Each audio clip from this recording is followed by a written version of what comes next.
Tuyo, hermano Joaquín Cardona. La honra y la gloria para Dios. Muy bien, vamos a orar. Padre eterno, te damos gracias por permitirnos estudiar tu palabra en esta hora. Gracias, Señor, por el tiempo de gracia que aún podemos disfrutar y las oportunidades que en tu misericordia nos das a cada uno.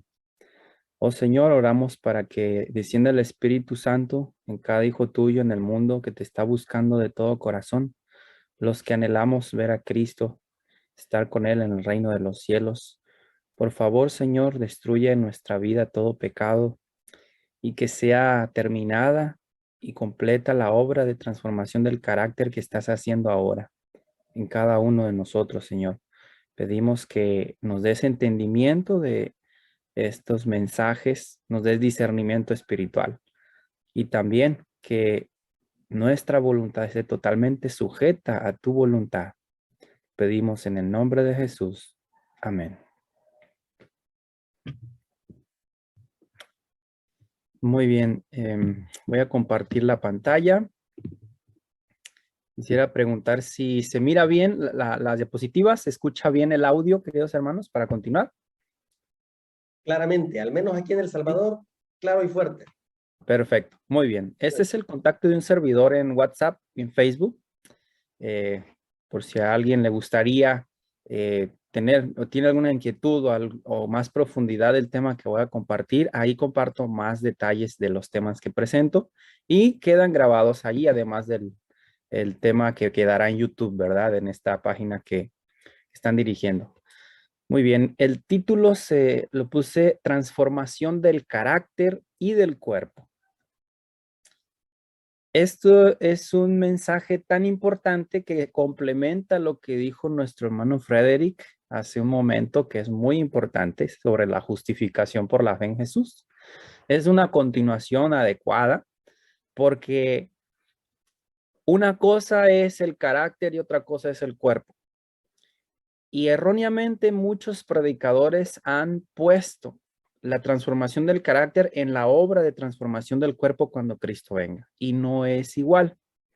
No va a ser al mismo tiempo estas dos transformaciones y ahorita vamos a ver por qué. Vamos a ver citas inspiradas y bueno, quiero poner como una introducción este video que es noticia, una noticia en BBC.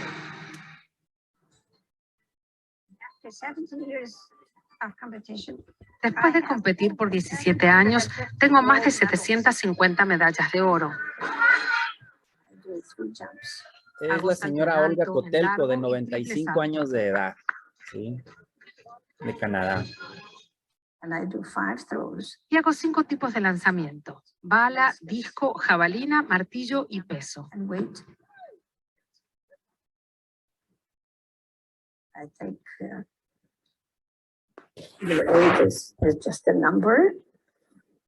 Creo que tu edad es solo un número. No se trata de tus años, sino de cómo envejeces lo que hace la diferencia. Si eres activo y trabajas y quieres progresar, así es como envejeces.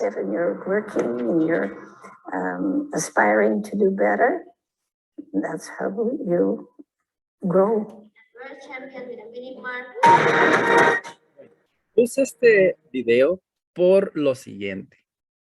Es tan importante lo que dice esta mujer, Ana Kotelko, de Canadá, que empezó a ganar medallas de oro, vamos a mencionarlo, a los 78 años, ¿sí? A los 78 años empezó a tener esas competencias, empezó a trabajar y a ejercitarse para que pudiera competir su cuerpo. Ahora, en el ámbito físico, ella es un ejemplo para muchos que a la edad de 70, 60 años, ni siquiera, fíjense, ni siquiera 80 años, no pueden ya caminar bien, se quejan por dolores, tantas cosas, pero como dice ella, no es la edad lo que te determina, sino cómo envejeces. Y lo mismo que aplica en el área física, que yo pongo como ejemplo a esta mujer que está en un buen estado de ánimo, ejercitándose en lugar de lamentarse por lo que no puede hacer o por alguna enfermedad. Hay muchos en la vida espiritual que están lamentándose de una condición formalista, fría, pesimista en la iglesia, en lugar de actuar y trabajar y ser victoriosos. Entonces, esta es una llamada de atención. Ella en el área física. Ningún hijo de Dios que conozca el mensaje para este tiempo debería dar un mal ejemplo ni en lo físico, ni en lo espiritual, ni en lo emocional.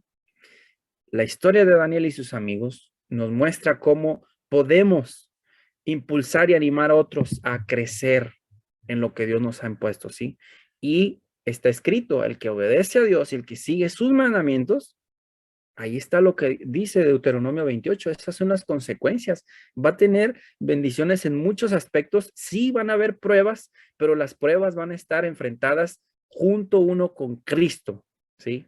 Así como Job tuvo pruebas, pero no dejó su fe en Dios y Dios le recompensó al final.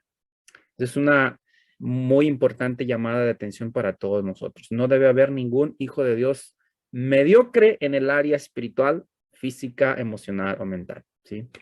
Bueno, esta ilustración es el santuario terrenal y es en realidad entender una parte de lo que ocurre en el santuario, lo que nos va a enseñar y mostrar cómo y cuándo ocurre la transformación del carácter y cuándo y cómo va a ocurrir la transformación del cuerpo.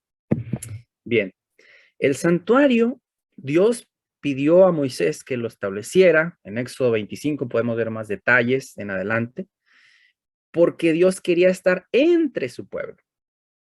Y para que la presencia de Dios estuviera entre su pueblo, Dios puso un orden del espacio que iba a haber, los materiales, las actividades que iban a haber desde la mañana hasta en la tarde, quiénes podían ministrar. Dios puso todas las indicaciones, ¿sí? Queridos amigos, esto nos da una gran lección. Dios es un Dios de orden. Y el primer reino que Dios nos da es esto, el cuerpo. Es templo del Espíritu Santo, pero es un mini reino. Tu mente gobierna a dónde se mueve la mano, a dónde miran los ojos, a dónde van los pies. Tu mente también gobierna lo que va a ingerir el cuerpo para que se vaya a través de la sangre a todos los órganos y músculos. Por esta razón, la obra médico-misionera y la reforma pro salud es parte de la preparación y transformación tanto del carácter como de la mente, para que Dios pueda entonces completar esa obra de glorificación en el físico, no en el carácter. Vamos a ver detalles de eso. Por esta razón, el santuario es algo muy importante entenderlo punto por punto, porque si lo entendemos no va a haber falsas doctrinas que nos desvíen, ¿sí? Muy bien. Esta en forma de cruz aquí el santuario, y voy a mencionar los pasos a seguir que Dios nos muestra el santuario. Primero es conocer la verdad. Debo saber dónde está el santuario. Los israelitas sabían dónde estaba en el tiempo de Moisés, pero tenían que ir con un cordero y tenían que llevarlo ahí. Dios no iba por ellos. El altar no iba hasta donde estaba la casa del israelita y ahí sacrificaba. No, uno debe ir. Entonces, el Espíritu Santo, la obra que hace es guiar a otros a la verdad. Eso dice Juan 16:13. Una vez que yo conozco la verdad y entiendo que soy pecador y estoy destinado a morir eternamente a menos que acepte a Cristo como mi Salvador, y entiendo que Él murió por mis pecados, el segundo paso, según Juan 3:16, es arrepentirme de pecados y aceptar a Cristo como mi Salvador. Si yo hago eso, entonces el siguiente paso es que yo debo pedir el bautismo y bautizarme en el nombre del Padre, del Hijo y del Espíritu Santo. Este es el tercer paso. Esto echa por tierra la teología falsa de que alguien se puede bautizar por otro, como algunos se bautizan por los muertos, los mormones, o un bebé recién nacido puede bautizarse, algo que no puede ocurrir, ya que el bebé no tiene fe ni sabe lo que está ocurriendo. Debe ser una persona que entiende, se arrepiente de sus pecados y personalmente acepta a Cristo como su Salvador personal. El siguiente paso, Hechos 2:47, es que debo entrar a la iglesia y tener comunión y unidad con el cuerpo de Cristo, los creyentes que tienen la misma fe.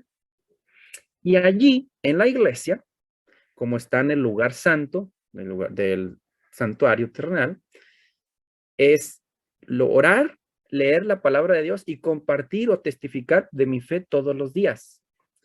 Esto es lo que es la vida del creyente, ¿sí? Esto va a guiar a una persona, va a conocer más y más a Dios, a tener más comunión con el Padre, el Hijo y el Espíritu Santo, a entender y discernir mejor la verdad y el error.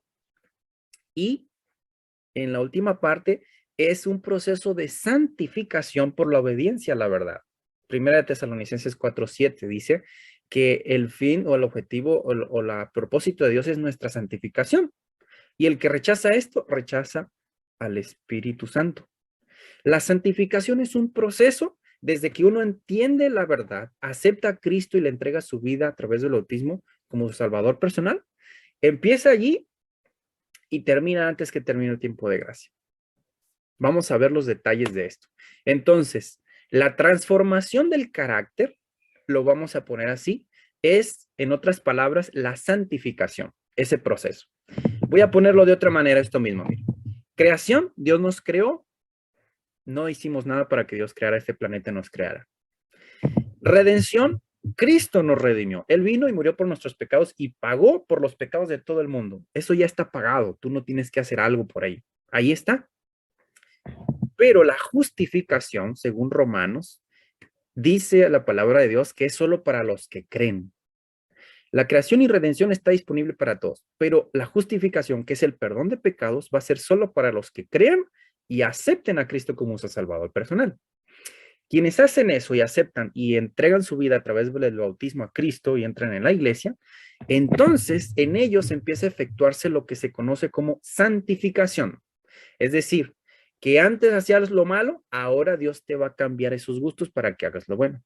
Antes te deleitabas en los placeres del mundo, ahora te vas a deleitar en hacer la voluntad de Dios. Y eso es una obra del Espíritu Santo en unión con la voluntad humana. En otras palabras, lo que Dios santifica es la voluntad. Él no obliga nada en tu cuerpo y en tu mente. Él santifica tus gustos para que entonces actúen conforme a la palabra de Dios. Y por último, cuando venga Cristo va a ocurrir lo que se conoce como glorificación. ¿Qué es glorificación? Es la transformación de este cuerpo mortal en un cuerpo inmortal, glorificado, que va a vivir en el reino de los cielos y va a poder cosas que este cuerpo físico mortal no puede, ¿sí? Vamos a ver esto con más detalles con citas inspiradas. Primero debemos entender una cita que nos revela diferentes tipos de cuerpos. Y esto está en 1 Corintios 15, 39 y 40. Y dice, no toda carne es la misma carne, sino una es la carne de los hombres, otra la carne de los animales, otra las de las aves y otra la de los peces. También hay cuerpos celestiales y cuerpos terrenales, pero de una clase es la gloria de los celestiales y de otra la de los terrenales. Quiero que entiendan esto. Lo que Dios va a hacer cuando Cristo venga por segunda vez en el cuerpo es que nos va a transformar un cuerpo terrenal en un cuerpo celestial. No voy a mencionar muchos detalles de cómo es el cuerpo celestial. Tenemos en la palabra de Dios algunos ejemplos, ¿sí? Pero no es como este cuerpo terrenal. No tiene esas limitaciones y tampoco va a ser como un ángel, ¿verdad? Es inferior a los ángeles el ser humano, aun cuando fue creado Adán y Eva antes de caer en pecado. Pero esto es bien importante. El físico, el cuerpo, no tenemos cuerpo celestial, tenemos cuerpo terrenal. Y eso es lo que va a ser transformado en el tiempo cuando Cristo venga por segunda vez, que se conoce como glorificación. Cuando el cuerpo cambia, el carácter no cambia. Vamos a ver detalles de esto, ¿sí? Vamos a ver estas citas de transformación del carácter. Yo puse algunas de las más relevantes para comentarlas y para ver cómo Dios mira y ha dispuesto para nosotros esta obra aquí, ahora. Y Dios no la va a hacer, Cristo no la va a hacer cuando Él venga por segunda vez. Vamos a ver. Romanos 12, 1 y 2 dice, así que hermanos, os ruego por las misericordias de Dios, que presentéis vuestros cuerpos como sacrificio vivo, santo y agradable a Dios, que es vuestro culto racional. No os conforméis a este mundo, más bien transformaos por la renovación de vuestro entendimiento. ¿Cómo ocurre la transformación del carácter? Dice renovación de vuestro entendimiento. de modo que comprobéis cuál sea la buena voluntad, la voluntad de Dios, buena, agradable y perfecta.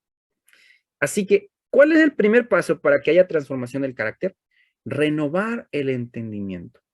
Hay una parte, no puse aquí la cita, pero hay una parte que Dios dice en su palabra, que el hombre carnal no puede entender las cosas espirituales porque tiene mente carnal. Y las espirituales se deben discernir espiritualmente.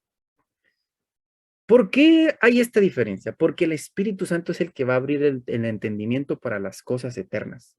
El hombre carnal no le gustan las cosas de Dios. Para él son locura, dice Pablo, ¿sí? Inspirado por Dios.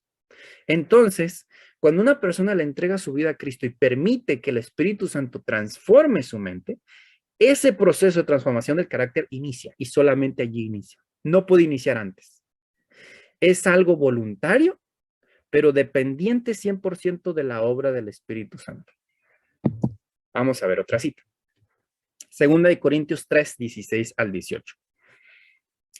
Pero cuando se conviertan al Señor, el velo les será quitado. Ahí está otra vez, miren, lo que yo estaba mencionando. ¿Cuándo es que se quita el velo o la ceguedad hacia las cosas espirituales del hombre carnal? Cuando se convierte al Señor. Antes no. Porque el Señor es el Espíritu y donde está el Espíritu del Señor, allí hay libertad. Por tanto, todos nosotros, mirando a cara descubierta como en un espejo la gloria del Señor, somos transformados de gloria en gloria en la misma imagen como por el Espíritu del Señor. Aquí hay otra, voy a llamarla así, pista de cómo Dios transforma a la persona. Y pongo un ejemplo. Imaginemos que mi esposa y yo tenemos un bebé de 1 año, de 2 años. Mi esposa es de Colombia, de Bogotá, Colombia. Yo soy de Guadalajara, Jalisco, México. Los dos hablamos español. También hablamos el inglés como segundo idioma, pero el niño, el primer año, y de hecho, desde el vientre, tiene esos estímulos y conexión con la mamá y escucha. El niño solamente escuchó español. Pero ¿qué pasa si lo llevamos a China? Y estamos allí en China y dejamos que el niño crezca con alguna familia. Obviamente mi esposa jamás permitiría eso, ¿verdad? Ni yo. Pero un ejemplo, si el niño queda allí y crece hasta los 10 años, vamos con él. ¿Qué idioma creen que va a aprender el niño? ¿O va a tener? Español, porque los genes son de personas latinas que hablan español. O chino, mandarín. Claro que va a hablar mandarín, chino. ¿Por qué? Porque no es los genes lo que determinan lo que el niño va a hacer o hablar. Es lo que mira y escucha. En eso se va a transformar su vocabulario. En eso se va a transformar el niño. ¿Qué comida le va a gustar? La comida china. ¿Sí me explico? Entonces, ¿cuál es el objetivo de Dios? Que cuando alguien se convierte a Dios, esta persona dedique tiempo para contemplar, meditar y conocer al Dios Todopoderoso, porque solo así va a ser transformado su carácter. La salvación tiene que ver con una relación personal con Cristo, no con cosas que cumplir, ¿sí? Vamos a ver otra cita. Filipenses 2, versículo 12 al 16. De modo que, amados míos, así como habéis obedecido siempre, no solo cuando yo estaba presente, sino mucho más ahora en mi ausencia, ocupaos en vuestra salvación con temor y temblor, porque Dios es el que produce en vosotros tanto el querer como el hacer para cumplir su buena voluntad. Hacedlo todo sin murmuraciones y contiendas, para que seáis irreprensibles y sencillos, hijos de Dios sin mancha en medio de una generación torcida y perversa, en la cual vosotros resplandecéis como luminares en el mundo, reteniendo la palabra de vida.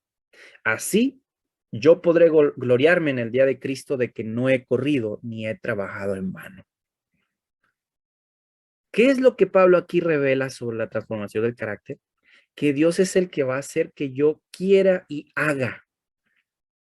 Pero cuando yo he cumplido la primera parte, arrepentirme de mis pecados, convertirme a Cristo y decir, Señor, ¿qué quieres que haga? Aquí está el tiempo, aquí está este cuerpo, aquí están los recursos, úsalos en tu obra. Y si yo tomo la palabra de Dios cada día, si yo oro de todo corazón a Dios pidiendo que sea hecha la voluntad de Dios en mi vida, entonces y solo entonces el Espíritu Santo va a poder hacer que yo quiera y haga la voluntad de Dios.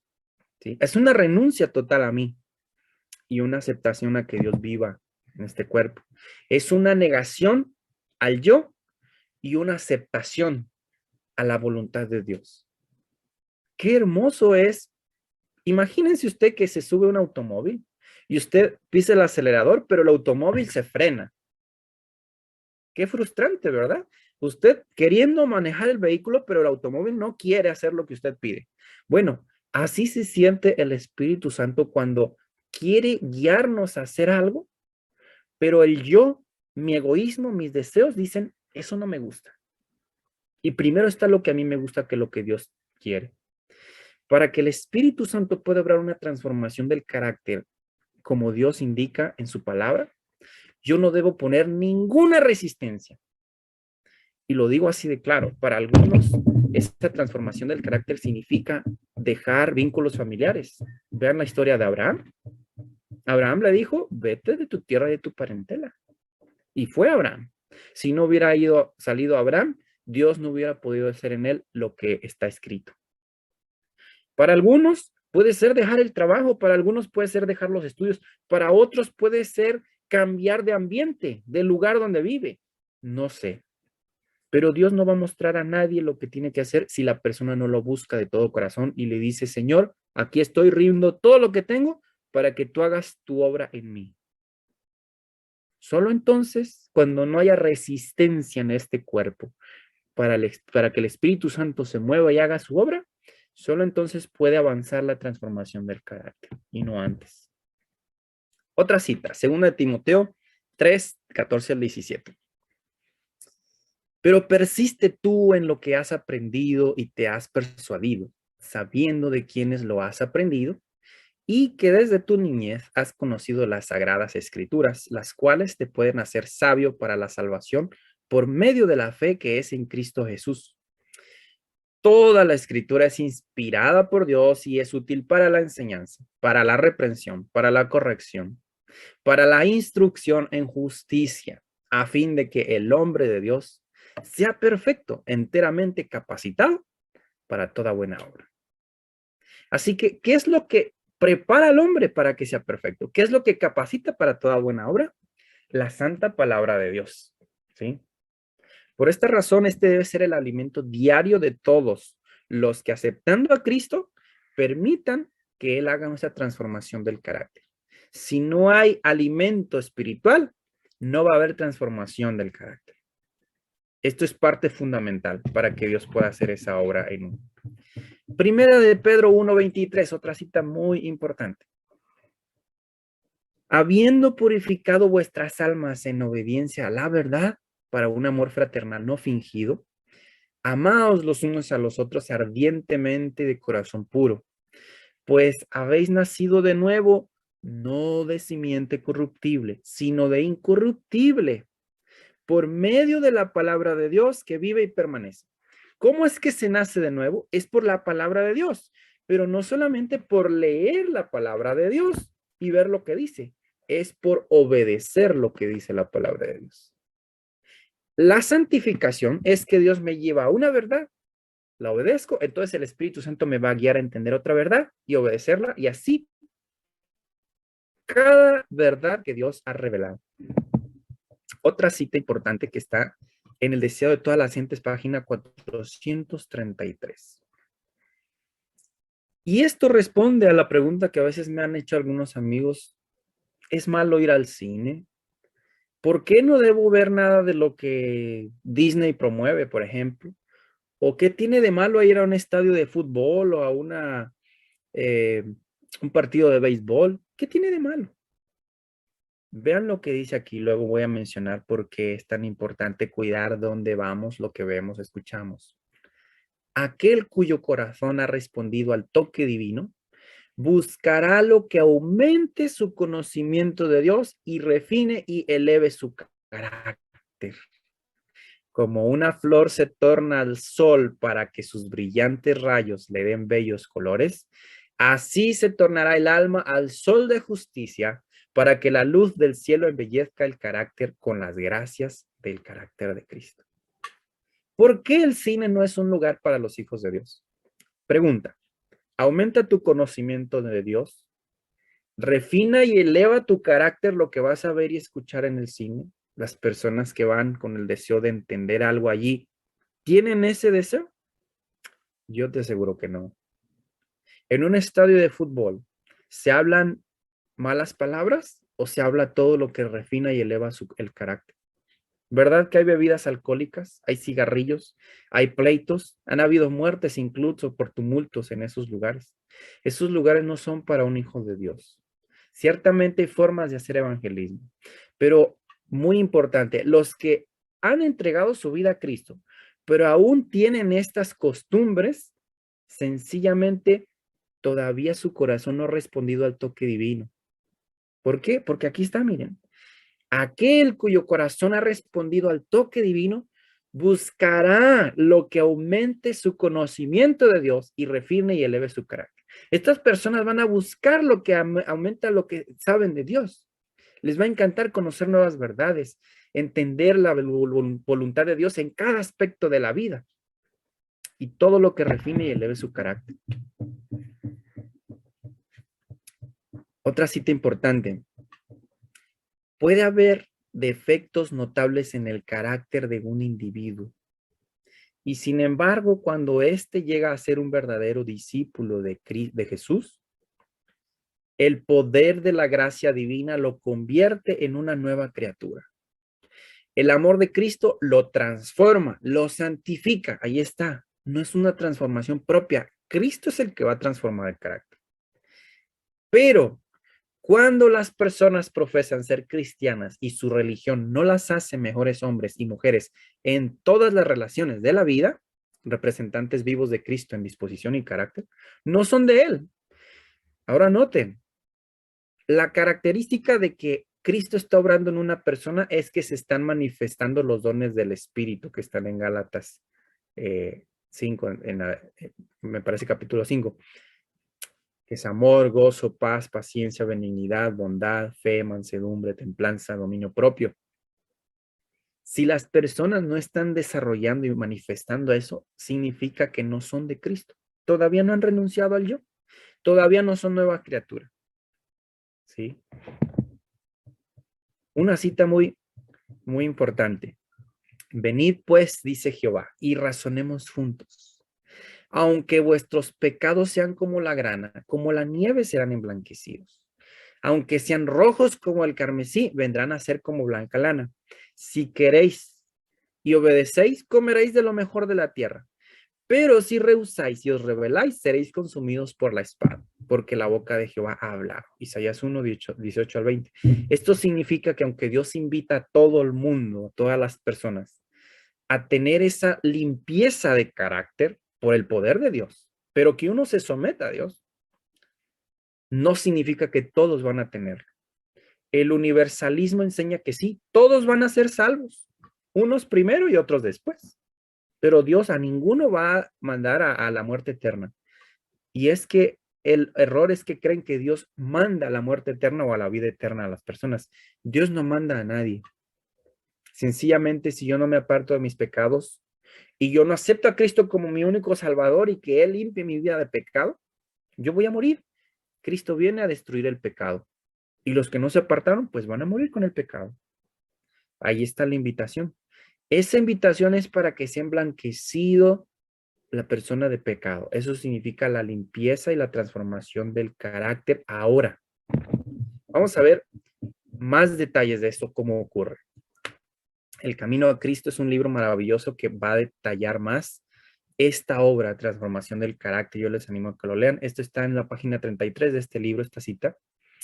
Dice, muchos están apaciguando su conciencia inquieta con el pensamiento de que pueden cambiar su mala conducta cuando quieran. De que pueden tratar con ligereza las invitaciones de la misericordia y, sin embargo, seguir sintiendo las impresiones de ella. Piensan que después de menospreciar al Espíritu de gracia, después de echar su influencia del lado de Satanás, en un momento de extrema necesidad pueden cambiar su modo de proceder, pero esto no se logra tan fácilmente. Hay muchos que dicen, yo ahorita no quiero meterme en la iglesia, yo voy a disfrutar del mundo, y se van. Algunos no vuelven, algunos pierden la vida. Y otros, aunque vuelven, se formó tanto el carácter en las cosas del mundo contrario a la voluntad de Dios, que ya no sienten deseo de hacer lo que Dios indica. Dice aquí, la experiencia y la educación de una vida entera han amoldado de tal manera el carácter que pocos desean después recibir la imagen de Jesús. Y esto ocurre. Un solo rasgo malo en el carácter, un solo deseo pecaminoso, persistentemente albergado, neutraliza con el tiempo todo el poder del evangelio. Cada vez que uno cede al pecado, se fortalece la aversión del alma hacia Dios. El hombre que manifiesta un descreído atrevimiento o una estólida indiferencia hacia la verdad, no está sino cegando la cosecha de su propia siembra. En toda la escritura, no hay amonestación más terrible contra el hábito de jugar con el mal que estas palabras del sabio. Prenderán al impío sus propias iniquidades. Y esto es lo que Dios quiere evitar, que no juegue con el pecado, que no juegue con la gracia de Dios pensando que después voy a poder cambiar. El cambio debe ser ahora, queridos amigos. La transformación y el arrepentimiento de pecado debe ser en este instante. Debo yo estar seguro ahorita que Dios me ha limpiado de pecados y que me dé el Espíritu Santo para que no haga lo que a mí me gusta, que aprenda a hacer lo que Dios ama, la voluntad de Dios. Consejos para la Iglesia, página 90, da esta cita tan importante. ¿Cuándo ocurre la transformación del carácter o, en otras palabras, la santificación? Aquí está la respuesta. La santificación no es obra de un momento, una hora o un día. Es un crecimiento continuo en la gracia. Así que noten, no es un instante la santificación, es algo progresivo. No sabemos un día cuán intenso será nuestro conflicto al día siguiente. Satanás vive, es activo y cada día necesitamos clamar fervorosamente a Dios por ayuda y fortaleza para resistirle. Mientras reine Satanás, tendremos que subyugar el yo, tendremos asedios que vencer y no habrá punto en que detenerse donde podamos decir que hemos alcanzado la plena victoria. Es una lucha continua, queridos amigos. ¿Usted ha entregado su vida a Cristo? Pues bienvenido a la lucha cristiana que va a terminar hasta que Cristo venga. Es una lucha desde que usted despierta hasta que se duerme. Todos los días, cada instante, cada segundo, hay miles de ángeles malos asediándolo para que usted caiga en tentación, en pecado. O reniegue de su fe, reniegue de Dios. Sigue diciendo. La vida cristiana es una marcha constante hacia adelante. Jesús está sentado para refinar y purificar a sus hijos. Y cuando su imagen se refleja perfectamente en ellos, son perfectos y santos, preparados para la traslación. Se requiere del cristiano una obra grande. Se nos exhorta a purificarnos de toda inmundicia de la carne y del espíritu y a perfeccionar la santidad en el temor de Dios. En esto vemos en qué estriba la gran labor. Hay trabajo constante para el cristiano. Todo sarmiento de la cepa debe obtener de ella vida y fuerza a fin de dar fruto. Esto yo lo miro en el jardín, en el cultivo. Los que cultivan sus propios alimentos van a entender. Imagine que ya van un poco alta la plantita de frijol, de poroto, no sé cómo la llaman, y está creciendo maleza. Así que usted va con el azadón y limpia toda la maleza y quedó limpio. ¿Usted se despreocupa ya? ¿No tiene que hacer nada o tiene que seguir cuidando? Tiene que seguir cuidando la planta porque no es solo la maleza. Pueden llegar hormigas, pueden llegar otras plagas y uno debe estar en constante vigilancia para que se pueda dar el fruto. Bueno, así es, pero en el cuerpo, en el carácter. Uno debe de estar cuidando que en el carácter que está formándose a la imagen de Cristo no crezca una maleza de mentira, de egoísmo, de duda de la palabra de Dios, de rencor, de adulterio. Esas son como malezas que tienen que desarraigarse y destruirse. Y por la fe en Dios, cada día someternos al poder del Espíritu Santo para que no crezcan, ¿sí? Cristo nos da una nueva vida. Cristo nos limpia de pecados, pero ahí empieza lo que Cristo llama, el que persevera hasta el fin, este será salvo. Una lucha continua, vigilancia continua para que no se desarrollen las plantas malas del pecado en uno, ¿sí? La obediencia a la ley de Dios es santificación. Hay algunos que tienen ideas erróneas respecto a esta obra en el cuerpo. Jesús oró que sus discípulos fueran santificados por medio de la verdad y añadió, tu palabra es verdad, Juan 17:17. Miren cómo concuerda esta cita con la anterior. La santificación no es una obra instantánea, sino progresiva, así como la obediencia es continua. Esto es contrario a los que enseñan la salvación, una vez salvo, siempre salvo. Eso es un instantáneo. Ya eres salvo, ya. No importa lo que hagas, ya eres salvo. Nunca la palabra de Dios enseña eso. La salvación la puedes perder, por eso dice Apocalipsis 3:11, retén lo que tienes para que ninguno tome tu corona. Porque si no retienes lo que tienes, otro va a tomar tu corona y tú vas a perderte. Sigue diciendo, en tanto Satanás nos apremie con sus tentaciones, tendremos que librar una y otra vez la batalla por el dominio propio. Pero mediante la obediencia, la verdad santificará el alma. Los que son leales a la verdad han de superar por medio de los méritos de Cristo toda debilidad de carácter que los ha llevado a ser moldeados o modelados por cada una de las diversas circunstancias de la vida. Si el alma ha de ser purificada y ennoblecida y ha de ser idónea para las cortes celestiales, noten esto, hay dos lecciones que tienen que ser aprendidas, abnegación y dominio propio. Dos lecciones importantísimas. Las dos tienen que ver con negación al yo. Se tira a la basura mis gustos, mis deseos. Son santificados para que se hagan conforme a los deseos de Dios. Algunos aprenden estas importantes lecciones más fácilmente que otros, porque están formados en la sencilla disciplina que el Señor les da con dulzura y amor. Otros necesitan la lenta disciplina del sufrimiento para que el fuego purificador pueda depurar sus corazones de orgullo y autosuficiencia, de pasión mundanal y amor propio, a fin de que pueda surgir el oro genuino del carácter y puedan llegar a ser vencedores mediante la gracia de Cristo.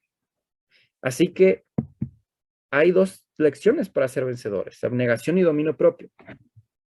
Nadie que haya recibido la luz de la verdad y quebrante los mandamientos entrará en la ciudad de Dios. Su ley constituye el fundamento de su gobierno en la tierra y en el cielo. Los que conscientemente hayan pisoteado y despreciado su ley en la tierra, no serán llevados al cielo para que allí hagan la misma obra. No se producirá un cambio de carácter cuando Cristo venga. Fe y Obras, página 42. Esto significa que el carácter estará formado cuando Cristo venga y eso no se cambia.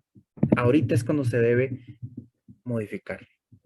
Así que, ¿cuándo ocurre la transformación del carácter? Antes de que Cristo venga. Ahora vamos a ver detalles sobre la transformación del cuerpo. He aquí os digo un misterio. No todos dormiremos, pero todos seremos transformados en un instante, en un abrir y cerrar de ojos a la trompeta final. Porque sonará la trompeta y los muertos serán resucitados sin corrupción, y nosotros seremos transformados. Porque es necesario que esto, corruptible, sea vestido de incorrupción, y que esto mortal sea vestido de inmortalidad. Y cuando esto corruptible se vista de incorrupción y esto mortal se vista de inmortalidad, entonces se cumplirá la palabra que está escrita. Sorbida es la muerte en victoria. ¿Dónde está, oh muerte, tu victoria? ¿Dónde está, oh muerte, tu aguijón? Pues el aguijón de la muerte es el pecado y el poder del pecado es la ley. Pero gracias a Dios, quien nos da la victoria por medio de nuestro Señor Jesucristo. 1 Corintios 15, 51 a 55. ¿Qué es lo que Cristo va a transformar cuando Él venga? El cuerpo. De ser un cuerpo mortal a ser un cuerpo inmortal. De ser un cuerpo terrenal a ser un cuerpo glorificado celestial. Eso es lo que Cristo va a cambiar. Otra cita que revela que no se cambia nada cuando alguien muere tampoco, el carácter no se cambia. Miren lo que dice aquí. Es algo solemne morir, pero es mucho más solemne vivir. Cada pensamiento, cada palabra y acción de nuestra vida volverá a confrontarnos. Tendremos que seguir siendo durante toda la eternidad lo que nos hayamos hecho durante el tiempo de gracia. La muerte provoca la disolución del cuerpo, pero no produce cambio alguno en nuestro carácter, ni lo cambia tampoco para la venida de Cristo. Tan solo lo fija para siempre, sin posibilidad de cambio. Tenemos que aprovechar al máximo nuestras oportunidades presentes. No se nos dará otro tiempo de gracia en el cual prepararnos para el cielo. Esta es nuestra única y última oportunidad para formar caracteres que nos harán idóneos para el futuro hogar que el Señor ha preparado para todos los que son obedientes a sus mandamientos. Este evento de los últimos días, página 200. No habrá tiempo de gracia después de la venida del Señor. Los que dicen que lo habrá están engañados y extraviados. Algunos de ellos son los testigos de Jehová, quiero decirles. Antes que Cristo venga, existirá un estado de cosas como el que existió antes del diluvio. Y después que el Salvador aparezca en las nubes del cielo, a nadie se le dará otra oportunidad para obtener la salvación. Todos habrán hecho su decisión. Entonces, queridos amigos, ahorita está obrando Dios la transformación del carácter. Para que este carácter aquí, si uno ya no está mintiendo, si uno ama a Dios, está guardando sus mandamientos y se deleita en la voluntad de Dios y está luchando contra el mal, en la posibilidad que tiene y como Dios le ha indicado, esta persona ya tiene el carácter en el cielo. Ya está viviendo el cielo aquí en la tierra porque en el cielo todos van a hacer la voluntad de Dios, todos van a amar a sus semejantes y solamente cuando Cristo venga va a transformar este físico, el cuerpo, ¿sí? Así que nuevamente, en estas partes de que es creación, redención, justificación, santificación, los que están en santificación están en la obra de transformación del carácter. Cuando venga la glorificación, eso es en la segunda venida de Cristo. Nuevamente, ahí Cristo no perdona de pecados. Se debe dejar de pecar antes de que Cristo venga, por la gracia de Dios, por el poder del Espíritu Santo y porque el carácter habrá sido limpiado, listo para la transnación. El carácter no lo cambia Dios cuando Cristo llega. Vamos a orar para concluir este hermoso mensaje. Padre Celestial, gracias por tu palabra y que nos has mostrado todos los detalles claros para que pueda obrarse en nosotros esa transformación del carácter. Porque al llover se va a tapar allá. Te pedimos que sea esto efectivo en nuestra vida y nos ayudes a hacer tu voluntad hoy y siempre. En el nombre de Jesús. Amén. Allá abajo. Ahí. Amén, amén. Un abrazo fuerte para todos. Solicitar nuevamente a los hermanos que tienen el micrófono habilitado que lo puedan poner en silencio para que podamos pues escuchar con atención la predicación. Vamos a abrir una sección de preguntas, hermano Joaquín. Creo que sí. Ya hay una aquí en el chat. Yo no sé si usted la puede ver pero yo la voy a leer para todos, hermanos. Sí. Hermano Daniel pregunta, dice: muchas gracias, Pastor Joaquín, por su ponencia. Mi pregunta es: el pastor Andreasen, en su libro El Santuario y su Servicio, escribe que la última generación vivirá en la tierra sin pecar antes de la venida de Cristo. ¿Usted está de acuerdo con esta afirmación? ¿Y por qué en la iglesia adventista se predica lo contrario? Muchas gracias, Daniel. Saludos desde Sao Paulo, Brasil. Ok.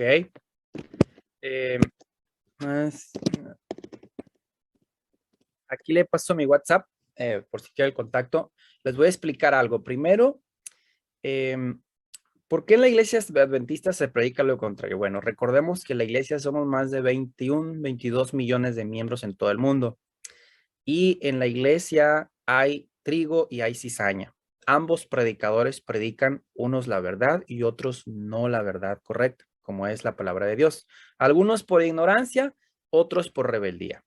Entonces, nosotros debemos responder con un escrito está. ¿Qué dice la palabra de Dios? Si antes del tiempo de gracia es que la persona va a formar el carácter para el reino de los cielos, esto significa que ellos van a estar viviendo sin pecado antes de que termine el tiempo de gracia.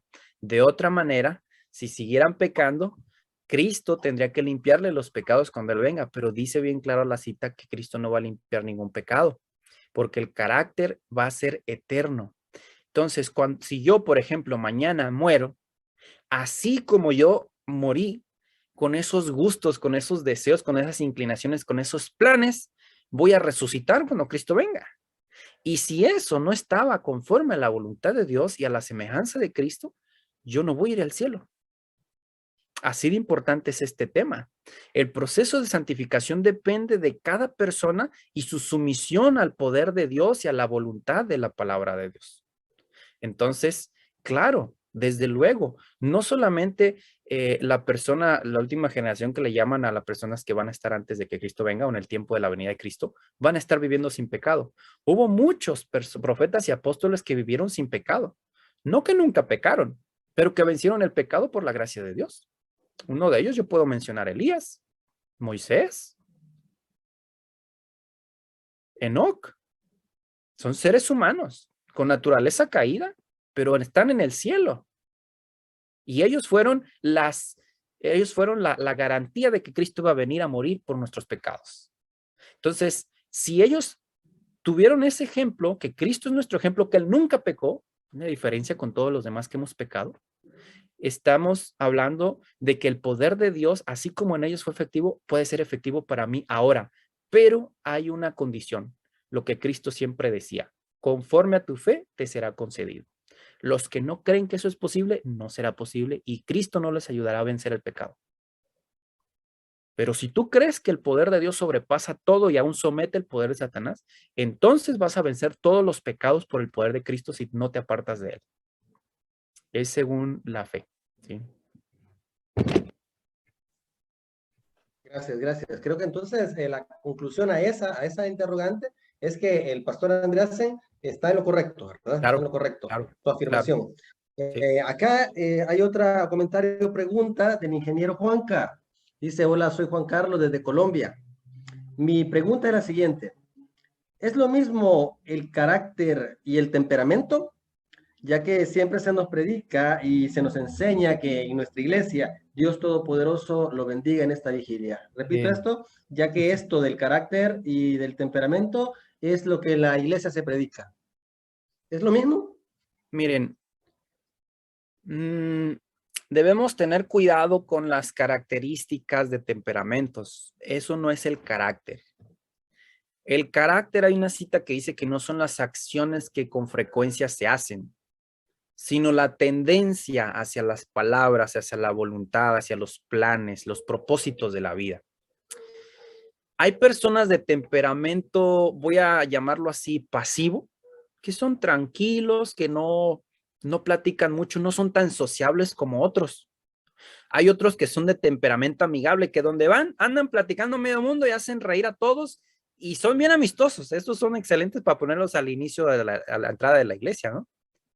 Y hay otros de temperamento colérico que son más líderes, que son firmes para mandar y son excelentes para dar indicaciones a otros. El temperamento es santificado, así como el carácter. Puede una persona ser de temperamento amistoso y otra de temperamento no tan amistoso, pero los dos los puede usar Dios para la obra, para el evangelio. Lo importante es el carácter, ¿sí? Dios no va a cambiar el temperamento porque el temperamento, la persona, como nace, tiene esas características, ¿no? Forma de vivir, que es, cada uno somos diferentes, ¿no? Unos tienen un temperamento, como ya mencioné, más amistoso que otros, y eso no nos priva del cielo. Entonces, no es lo mismo. Carácter y temperamento no es lo mismo. Lo que sí es que el temperamento no santificado produce enojo, produce rencor, es liviano para las cosas de Dios, el temperamento no santificado, ¿no? Gracias por contestar esa pregunta. Espero haya sido satisfactoria para ingeniero Juanca. Está llegando vía satélite otra pregunta. Dice: tengo entendido que el carácter es la suma de nuestros hábitos. ¿Es correcto? Ingeniero Juanca hace otra pregunta. No exactamente. Miren, un ejemplo lo tenemos con los jóvenes hebreos, los 3 amigos de Daniel. Nadie sabía que ellos eran fieles a Dios y que no se iban a poner de rodillas ante la estatua. Ellos, es más, allí tenían amigos, porque no fueron los únicos judíos deportados, pero todos se arrodillaron excepto ellos tres. Ahora, ¿qué hábitos tenían ellos? Igual que Daniel, ¿verdad? Temerosos de Dios, que decidieron no contaminarse.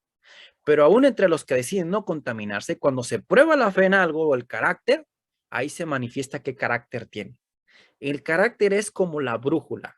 La brújula es fiel al polo siempre. Por eso la cita que dice que el mundo necesita hombres que no se vendan ni se compren, que se mantengan de parte de la justicia, aunque se desplomen los cielos, está dando detalles del carácter que va a entrar al reino de los cielos. ¿Pude yo tener hábitos malos? Esos hábitos van a ser santificados. Pero los hábitos no hacen solamente el carácter. Como ya mencioné la cita, no recuerdo en qué parte está ese libro. No son las cosas o las acciones que de vez en cuando se hacen. El carácter no es eso. Es la determinación inamovible de una persona hacia cosas, ya sean buenas o malas. Pienso que eso es más adecuado definir el carácter, ¿no? Estoy buscando la cita, hermano, la que dice, la que acaba de citar usted, para que la redundancia, dice: la mayor necesidad del mundo es la de hombres que no se vendan ni se compren, hombres que sean sinceros y honrados en lo más íntimo de sus almas, hombres que no teman dar al pecado el nombre que le corresponde, hombres cuya conciencia sea tan leal al deber como la brújula al polo, hombres que se mantengan de parte de la justicia aunque se desplomen los cielos. Extraído de La Educación, página 57. Exactamente. Tremenda cita, tremenda. Miren, puede haber alguien que nunca tuvo hábitos así que digan, ay, él siempre se vestía bien, siempre comía bien. No, pero cuando se prueba el carácter, se pone firme de parte de Dios y no lo mueven de ahí. Eso es lo importante. Bien, estamos muy agradecidos con usted, hermano. Un abrazo grande hasta México. Allí seguramente la obra, pues, se llevará a cabo conforme a la voluntad de Dios, pero gracias a personas como usted que están trabajando por las almas de la gente, ¿no? Que no se detiene, porque hay mucho trabajo que hacer. Un país Amén. muy hermoso, seguramente. No tengo el gusto de conocerlo, pero si no nos llegamos a encontrar por allá, en el cielo nos veremos, hermanos, si es la voluntad de Dios. Claro que sí. Dios les bendiga. Gracias. Muchas gracias a usted y esperamos que en la octava, en la novena, en la décima y si hay más, si Dios permite, pues nos pueda seguir acompañando. Amén. Será un placer. Un Gracias. abrazo, hermano. Dios les siga bendiciendo. Igualmente.